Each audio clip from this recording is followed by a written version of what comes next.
A baby's born. Wrap up a baby gift of $5,000, will ya? What? At Sophia's carefree tone, I couldn't help but exclaim aloud.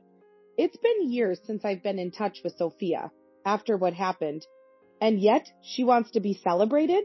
That's just crazy.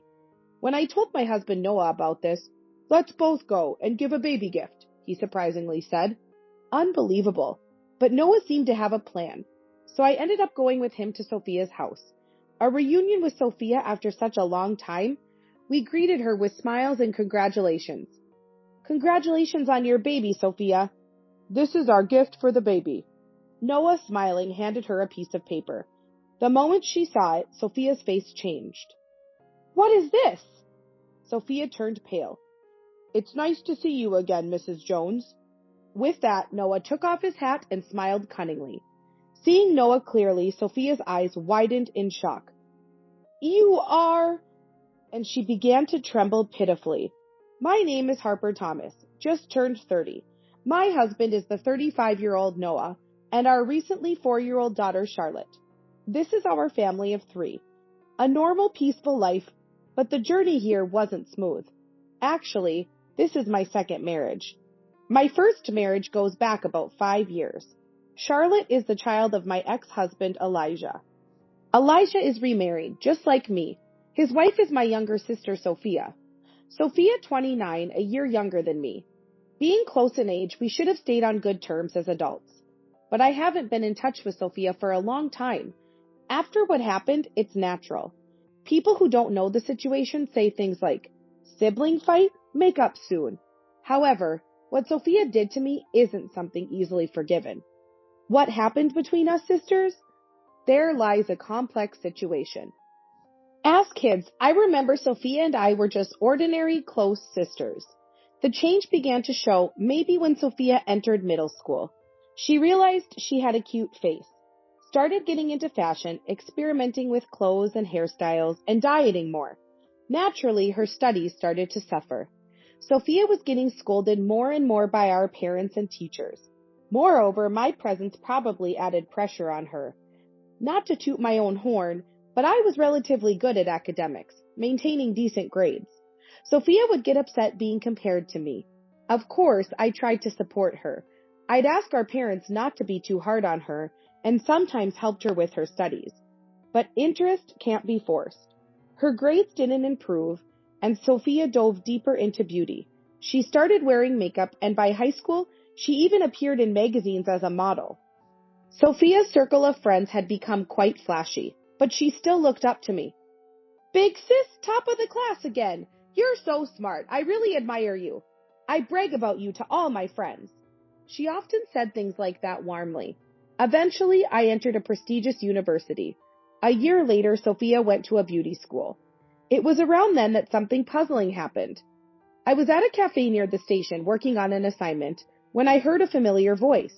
It was Sophia and her friends. They mentioned using this cafe sometimes. It was awkward, but they couldn't see my table from where they were. So I stayed put. Soon, one of Sophia's friends said, This is near South University, right? Your sister goes to South University, doesn't she? So smart, wow. Then Sophia said something unbelievable. Yeah, that plain Jane who does nothing but study. I couldn't believe my ears, but it was unmistakably Sophia's voice. Wow, Sophia, that's harsh. Are you two not close? Not at all. We get along fine superficially, but she doesn't care about fashion, just studies all day, and is honestly so uncool. Even if we meet in town, I'd never want her to talk to me. She's happy getting praised by teachers and parents for her studies, no matter how uncool she looks. Laughing, Sophia said, Ha ha ha. I was frozen, unable to move. I never knew Sophia thought of me that way. Shocked and angry, I was dumbfounded. I came home much later than usual. Sophia was her usual self. Hey, big sis, welcome back. You're late. Studying at the library again? You're such a hard worker. I was confused. Which was the real Sophia? But I didn't have the courage to confront her about what I heard. So our days continued superficially unchanged. My heart remained clouded. That's partly why, after graduating from university and getting a job, I decided to move out of my parents' house. After that, I hardly saw Sophia. Time passed and I turned 25. Around this time, I was set to marry Elijah, a college classmate. We reconnected at an alumni meeting and hit it off. Elijah was an ordinary employee, but his family owned a lot of land in prime urban locations. In other words, he was from a wealthy family. However, that didn't matter to me. I was attracted to Elijah's generous personality. With our wedding approaching, I went back home to introduce Elijah. Of course, Sophia was there. Sophia, now a working adult, had become an esthetician. She must have been really into beauty. Her makeup, style, and fashion were perfect, like a model's.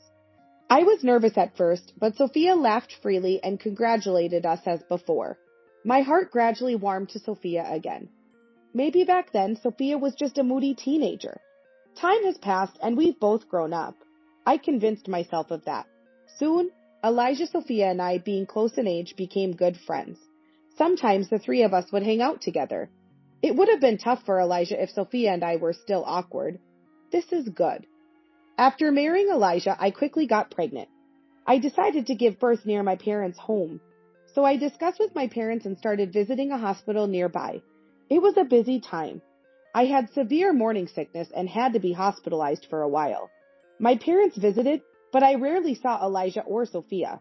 But I was too ill to worry about that. I didn't have the luxury to worry about others. Looking back, I wish I had paid more attention. Maybe then I would have noticed. And then I went into labor. A healthy baby girl was born. Her name is Charlotte. But my health took a while to recover, so I stayed at my parents' home for some time. Elijah, busy with work, didn't visit, only sending messages and calling. Eventually, my health improved bit by bit. Finally, I could return to Elijah's home. What would Elijah say when he saw the baby? Thinking lightheartedly, I opened the door. Elijah, I'm home. No answer. As I opened the living room door, a shocking scene unfolded. Elijah and Sophia, half-dressed, intimate, like lovers. What? I was speechless. Elijah hurriedly got dressed. In contrast, Sophia was oddly calm. What the heck is going on? Harper, this is a misunderstanding. Welcome back, big sis, Sophia said, smiling. Not welcome back. Explain this. What? Isn't it obvious? We're in a relationship like this, Sophia nonchalantly said, wrapping her arm around Elijah's. My head was pounding. What was Sophia talking about? Resigned, Elijah apologized. I'm sorry. What's that? I can't believe this. It's unbelievable. Both of you. Even with me and Charlotte here, it's just wrong. Confused, I rushed out of the house. But where could I go? Reluctantly, I took Charlotte and went back to my parents' house. As I explained the situation to my parents, my mobile phone rang. It was Elijah. I'm sorry for surprising you earlier, Harper, but Sophia and I have developed feelings for each other. I want a divorce. What? What are you talking about? We have Charlotte, remember? Child support for Charlotte. So? I couldn't understand what he was saying. Confused, I listened to Elijah's explanation, why he got involved with Sophia. It seems Elijah found Sophia cute the first time he saw her, but she was his wife's sister. They became close as relatives of similar age. Then I was hospitalized for morning sickness.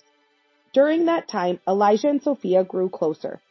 Sophia had tearfully confessed that I had always been mean to her since we were kids. Big sis always called me stupid. I never said such terrible things. It was clearly a lie by Sophia, but Elijah believed her story. His own complexes played a part in this. Elijah, coming from a wealthy family, had entered university through a large donation. In other words, it was an unfair admission. He hadn't gotten into the prestigious university on his merit. These complex feelings made him feel inferior to me, who entered through general admission. This background led Elijah to empathize with Sophia. He believed her story and became disappointed in me.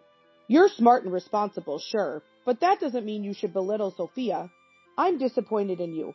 Marrying such a mean-spirited woman was a mistake. What are you talking about? That's a lie by Sophia. Don't believe it. No, I'm not being fooled. I'll sign the divorce papers and send them to you.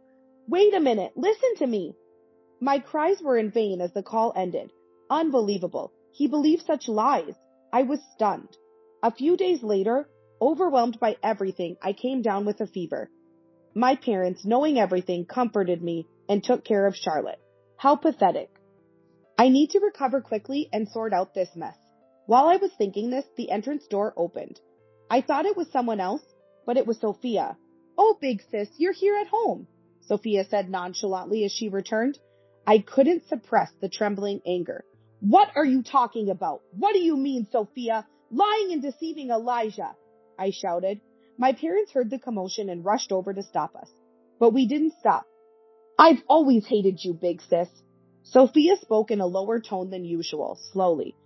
Just because you were good at studies, you received all the love and expectations. I couldn't stand it. So, I wanted to take away what was most important to you.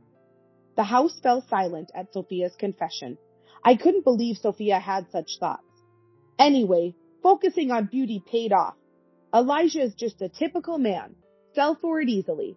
Sophia spoke with a smile. I was speechless. So the Sophia in that cafe was her true self. What had I been seeing all this time? The real Sophia hated me so much. I had only seen the convenient illusion of a doting Sophia. Stunned, I watched as Sophia casually gathered her things to leave. Elijah's house is so plain and tacky. It's not my taste at all. I'm going to change everything. Apparently, she planned to stay at Elijah's house. Despite my parents' attempts to stop her, Sophia left briskly. Dizzy, I found myself sitting in the hallway. Then, my daughter Charlotte began crying in the other room. I needed to comfort her, but I couldn't move. Supported by my parents, I finally managed to stand up. I don't remember much after that. All I knew was I didn't want to see Elijah and Sophia's faces. After discussing with my parents, we concluded that divorce was the only option. I cried, not for myself, but for Charlotte. Even in this situation, Elijah showed no concern for her. Such a terrible father. But then, maybe it's better not to have such a father. That thought was one of the reasons I decided to divorce. I quickly signed the divorce papers Elijah had mailed and delivered them to the office. Thus, my first marriage ended unceremoniously. Fortunately, my parents supported me. They harshly told Sophia not to come back home. Thanks to that, I never had to meet Sophia again. Gradually, I regained my composure. Sophia and Elijah might have married, but it no longer mattered to me. I had to protect my life with Charlotte. Time passed. Luckily, my workplace was within commuting distance from my parents' home, so I didn't have to change jobs. I worked hard, desperate. Although the alimony from the divorce trial was paid without delay, I was a single mother. I had to save as much money as possible. I was a bit anxious. My friends might have noticed. One day, a friend suggested introducing me to a man she knew. Initially hesitant, I agreed to meet him, assured he was a sincere person. His name was Noah Thomas, 5 years older than me, tall and well-built. I thought he'd be intimidating, but he was surprisingly serious and kind. Busy with work, he hadn't had much luck with women before. We were naturally drawn to each other. Charlotte warmed up to him as we spent time together. Then, one day, Noah said he wanted to protect Charlotte and me. I cried, moved by his words. Later, we got married. Now we live a simple but happy life as a family of 3. I thought I had nothing to do with Sophia anymore. But then one day, relaxing at home, my mobile phone rang. Instinctively, I answered. Big sis, how are you? Hearing Sophia's voice, I trembled. I should have checked the screen before answering. Too late for regrets. What do you want? I replied as coldly as I could. I didn't want any more disturbances in my peaceful life. Then, Sophia cheerfully said, A baby's born! Wrap up a baby gift of $5,000, will ya? What? After years of no contact, her expecting a celebration was absurd. And $5,000? No less? Ridiculous. I was outraged, but Sophia, unconcerned, continued talking about her life. She'd continued as an esthetician and opened her own salon about 3 years ago. The land and building for the salon were borrowed from Elijah's parents, located in a prime area. She bragged about how successful it was. Just a boastful story. I quickly ended the call, fed up with her self-centeredness. Unbelievable. How could she call so insensitively? I was seething with anger. That night, when Noah came home late from work, I immediately told him about it. Noah had been busy lately, always coming home late. But we made a point of having dinner together. He always valued our communication, saying from the beginning of our remarriage, I want us to talk about everything. Over dinner, I told Noah. Elijah's sister called? She's running a beauty salon now? Seems like it. Her ex-husband was wealthy, so he probably helped with the funding. What's her name? Sophia. She's now Sophia Jones. After I answered, Noah thought for a moment, then said, I see. That's what it is. What? What's wrong? Well, how about we both take a baby gift and visit Sophia's house? Noah suggested with a sly smile. What? Why would we do that? I don't want to. Calm down. I have a plan. He then shared a surprising fact and proposal with me. I was taken aback. When the weekend came, Noah and I, having left Charlotte with my parents, arrived at Sophia's house. It was a large, impressive home. Welcome. Sophia, smiling, greeted us at the door. She looked perfect, even post-pregnancy. It's been a while. You haven't changed, Sophia. I forced a smile. Then Sophia said laughingly, Of course not. I never neglect my beauty routine. Don't want to be cheated on like someone. Typical Sophia. I almost got angry, but I had to hold back for now. Sophia led us to her spacious living room. A baby was sleeping in the crib. Look, my daughter Amelia. Cute, right? Amelia did look adorable, much like Sophia, but maybe it was my imagination that her facial features seemed a bit harsh. So about that thing? Sophia gestured for money. How audacious. Just as I was about to retort, Noah put his hand on my shoulder. Nice to meet you. I'm Harper's husband, Noah. He bowed slightly, wearing his hat low over his eyes. Ah, okay, Sophia muttered disinterestedly. Noah then quickly pulled out a piece of paper from his inner pocket. This is our gift for the baby. Congratulations on your baby, Sophia. Upon seeing the paper Noah handed her, Sophia's complexion changed. What is this? She turned pale. Then Noah swiftly removed his hat. Nice to see you again, Mrs. Jones. I'm Noah Thomas from the police department. Seeing Noah clearly, Sophia's eyes widened in shock. You, the detective who came to my salon. She began to tremble. The baby gift Noah had handed over was actually a search warrant, a court-authorized document allowing the search and seizure of her home. Sophia, unable to hide her agitation. She had been committing fraud in her aesthetic salon, deceiving customers with false promises like guaranteed weight loss and selling dubious products. She enrolled them in expensive courses with little benefit, without proper explanation. She kept repeating such actions. Sophia had been warned by the Federal Trade Commission, but ignored it. Victims increased, contracts were forced, and Sophia even filled out paperwork herself. Several police reports were filed. Finally, the police started a forced investigation at the salon, led by Noah. Noah, a police officer by profession. Sophia cleverly hid evidence in her store, making it difficult for Noah to find proof. This case was the reason for Noah's late returns recently. By chance, the investigation subject turned out to be my sister. Sophia's call about the baby gift provided an opportunity to visit her home. To avoid raising her suspicions, Noah decided to use the baby gift as a pretext. Thus, Noah concealed his identity until the last moment, successfully entering Sophia's house. Noah signaled with his radio. Simultaneously, several police officers who had been waiting outside entered. Sorry, but this was the only way to get into your house. Then Elijah arrived. What's all this commotion? What's going on, Sophia? Sophia could only groan in response to Elijah's questioning. The police started searching various parts of the house, seizing numerous items in cardboard boxes. As Elijah began to understand the situation, he questioned Sophia further. He seemed unaware of my presence. In panic, Sophia suddenly lunged at one of the officers entering the house. Stop! Don't mess up my house! Sophia shouted. Noah raised his voice. Don't interfere! I'll arrest you for obstructing public duties. Hearing arrest, Sophia reluctantly let go. Her face twisted in frustration. But this wasn't the end for Sophia. She glared sharply at Noah. I'll tell Sebastian, Elijah's father. He knows many high-ranking police officials. He could easily cover this up.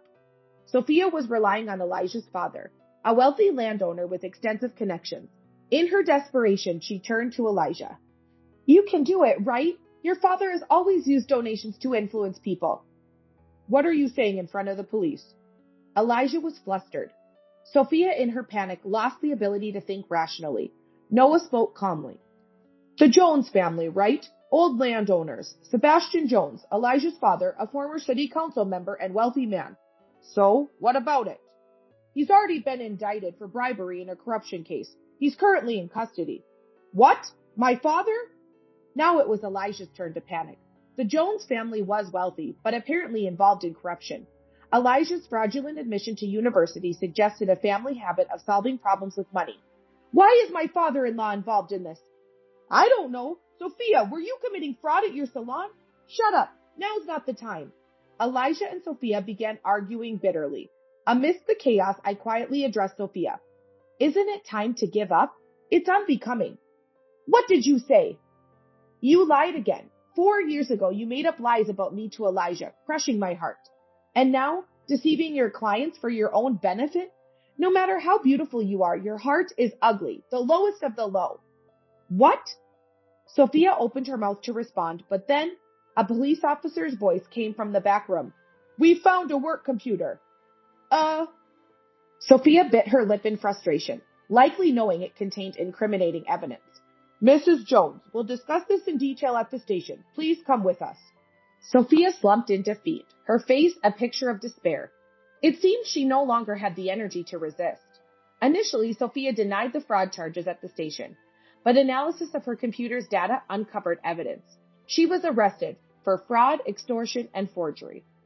Her aesthetic salon opened 3 years ago was apparently in the red from the start. Her aggressive product promotions were desperate attempts to secure sales. But she didn't want anyone to know about her worsening financial situation. Pride had driven her to claim her business was thriving. Her sudden demand for a $5,000 baby gift must have been employed to cover her shop's losses. Dozens of customers had filed complaints against Sophia. The salon, facing hefty damages, went further into debt and closed down, leading to bankruptcy. Elijah and his family, who had invested capital, were furious. Understandably, Sophia was divorced. But Elijah's family wasn't spared either. His father, Sebastian Jones, was arrested for bribery. Their family had to liquidate all their properties to cover debts. Elijah, who had worked for his father's real estate agency, found himself ousted when other executives took control following his father's arrest. He later found work at an unrelated company, but he struggled, being overworked and underpaid. In such a state, he couldn't possibly take care of a child. Amelia, their daughter, was temporarily placed in children's foster care. Poor Amelia's birth into such a family seemed nothing but misfortune. Amidst these tumultuous days, I had been pondering something. Months later, I attended Sophia's trial to ensure she showed remorse. It felt like my final duty as her sister, but reality was harsh. In court, Sophia kept insisting, I'm not at fault, denying all fraud charges despite clear evidence. I only helped because the client said they wanted to lose weight, to be beautiful, she argued. Dark circles under her eyes, her appearance had turned frightful. Her hair was disheveled, her once cared-for beauty was gone. Her life choices were evidently reflected in her face. Sophia's state was pitiful. Reflecting on everything, I realized it all started with her jealousy towards me. But I never mistreated her. Our parents, initially upset with Sophia's lack of interest in studies, had stopped scolding her. Sophia had developed her complexes and twisted perceptions on her own. Afterward, Sophia began to lie blatantly. It continued until the lies became her truth. Now Sophia is just averting her eyes from reality. She concocts twisted facts and doesn't believe she's at fault. This is the result of her delusions. Poor Sophia. Eventually, the verdict was given. Due to the severity of her actions, she received no probation and was sentenced to 3 years in prison. It was expected. Yet, I couldn't help but wish for her to wake up to reality. I hope she considers the pain her lies caused others, even just a little. In prison, I hope she takes a hard look at herself. Months later, on a certain holiday, Charlotte, Noah, and I were at the park. We spread a leisure sheet on the grass, enjoying a light picnic. I want to eat the tuna sandwich first, Charlotte exclaimed. Hey, Charlotte, save some for Dad, Noah replied, and she laughed joyfully. We were back to our happy life. It reminded me of my own peaceful family upbringing. One thing is clear from this ordeal. I'm not perfect. I felt envy too. But rather than harming others with petty jealousy, I want to cherish empathy and focus on the small joys of daily life. That way, I won't be consumed by dark emotions. Charlotte and Noah happily ate their sandwiches. I quietly wished for these tranquil days to last forever.